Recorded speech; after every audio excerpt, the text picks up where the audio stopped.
bakışların yüreğimde açtı yara. Ceylan gözlüm bekliyorum elin ile yaram sara. Ceylan gözlüm muradına eremedim, başı kara. Ceylan gözlüm kaşı kara. Ceylan gözlüm seni gördüm boynu bükük, genç yaşımda ömrü sökük, gözü yaşlı peçem dökük. Zülfün dara ceylan gözlüm, zülfün dara ceylan gözlüm. Dağ başında soğuk varmış, geçit vermez duman varmış.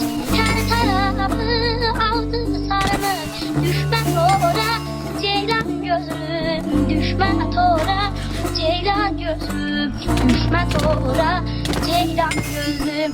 Kaşlarının arasında kan süzülür yarasında, dikenlerin arasında sıçan ara ceylan gözlüm, sıçan ara ceylan gözlüm.